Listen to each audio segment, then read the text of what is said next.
নমস্কাৰ, ওয়েলিছ অসম ইউটিউব চেনেলত আপোনালোকক আন্তৰিক শুভেচ্ছা জ্ঞাপন কৰিছোঁ। মোৰ প্ৰিয় ভিউৱাৰ্ছসকল, যোৱাকালি মন্ত্ৰীসভা গঠন হৈছে, আপোনালোক সকলোৱে দেখিছে। আৰু মন্ত্ৰীসভা গঠনৰ পিছত এটা কেবিনেট হৈছিল আৰু সেই কেবিনেটত কেইটামান গুৰুত্বপূৰ্ণ সিদ্ধান্ত লোৱা হৈছে অসম চৰকাৰৰ তৰফৰ পৰা। গতিকে সেই সিদ্ধান্তসমূহ আপোনালোক সকলোকে শুনাবৰ কাৰণে আৰু বিশ্লেষণ কৰিবৰ কাৰণে এই ভিডিঅ'টো মই প্ৰস্তুত কৰিছোঁ। প্ৰিয় ভিউৱাৰ্ছসকল, আপোনালোক সকলোৰ কাৰণে এই ভিডিঅ'টো অতি ইম্পৰ্টেণ্ট হ'বলৈ গৈ আছে। প্ৰথমে আপোনালোক সকলোকে শুনাব বিচাৰিছোঁ যোৱাকালি যিখিনি সিদ্ধান্ত গ্ৰহণ কৰা হৈছিল সেই সিদ্ধান্তসমূহৰ যিটো ক্লিপ আছে, মুখ্যমন্ত্ৰী মহোদয়ে যিটো প্ৰেছ বাৰ্তা কৰিছিল সেই প্ৰেছ বাৰ্তাৰ এটা অংশ আপোনালোক সকলোকে শুনাব বিচাৰিছোঁ, যিটো প্ৰথমে আপোনালোকে শুনি লওক, তাৰপিছত এই বিষয়ে আলোচনা কৰিম। এৰিয়া ফাণ্ড বিধায়ক সমষ্টিৰ উন্নয়নৰ যিটো পুঁজি দিয়া হয়, এই পুঁজি যোৱা 5 বছৰত 1 কোটি টকাত সীমাবদ্ধ হৈ আছিল। 5 বছৰ নহয়, 2016 চনৰ পৰাই ইয়াক বঢ়োৱা হোৱা নাছিল। এই বছৰ আমি MLA এৰিয়া ফাণ্ড 1.5 কোটি টকালৈকে বৃদ্ধি কৰিছোঁ আৰু 1 এপ্ৰিলৰ পৰা 2 কোটি টকালৈকে ই বৃদ্ধি হ'ব। এই বছৰ 1.5 কোটি ৰখাৰ মূল উদ্দেশ্যটো হৈছে, যিহেতু আধা সময় পাৰ হৈ গ'ল, এই বছৰ ই 1 কোটি 50 লাখ হ'ব। অহা বছৰ ই 2 কোটি টকালৈকে বৃদ্ধি হ'ব।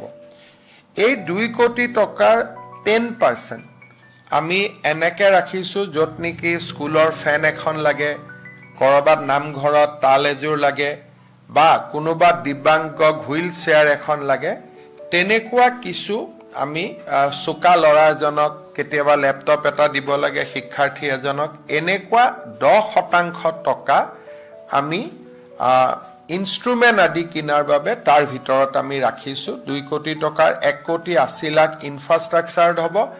10% আমি ইনষ্ট্ৰুমেণ্ট, এম্বুলেঞ্চ এখন কিনিব পাৰিব, এই ধৰণৰ কামৰ কাৰণে 10% আমি ব্যয় কৰিবলৈ অনুমতি দিছোঁ।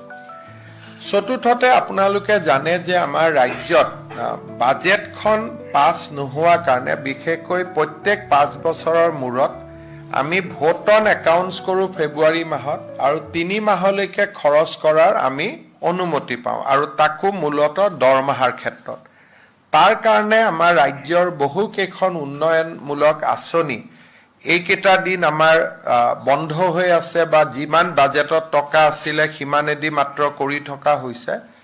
তাৰ পৰিপ্ৰেক্ষিতত আমি 6 জুলাইত অসম বিধানসভাৰ বাজেট অধিৱেশন আমি আহ্বান কৰিছোঁ, যাতে 1 আগষ্টৰ পৰা প্ৰতিটো চৰকাৰী আঁচনিৰ সুবিধা নিয়মীয়াভাৱে অসমৰ ৰাইজে পাব পাৰে।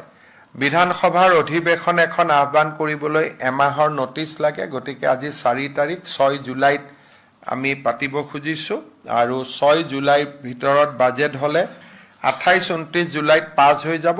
1 আগষ্টৰ পৰা সকলো চৰকাৰী আঁচনিৰ সুবিধা আগৰ দৰে অসমৰ ৰাইজে লাভ কৰিব পাৰিব। এই অসুবিধাৰ কাৰণে যিহেতু বিভিন্ন বাতৰি কাকতত বেলেগ বেলেগ কৰি কথা ওলাই আছে, আঁচনি বন্ধ কৰি দিলে, অমুক কৰি দিলে, মই সাংবাদিকসকলকো অনুৰোধ কৰিম যে অকণমান ভেৰিফাই নকৰাকৈ এই ধৰণৰ নিউজ আমি দিয়াৰ প্ৰয়োজন নাই, কাৰণ 1 আগষ্টৰ পৰা প্ৰতিখন আঁচনিৰ সুবিধাই অসমৰ ৰাইজে নিয়মীয়াকৈ পাব। আমাক খালি পূৰ্ণাংগ বাজেটখন পাছ হ'ব লাগে। 6 জুলাইত আমি পূৰ্ণাংগ বাজেট অধিৱেশন পাতিছোঁ। 21 দিনৰ বাজেট অধিৱেশন হ'ব, আৰু পৰৱৰ্তী সময়ত আমাৰ 1 আগষ্টৰ পৰা প্ৰতিখন চৰকাৰী আঁচনিয়ে আমি নিয়মীয়াকৈ পৰিচালনা কৰিবৰ বাবে সুবিধা পাম।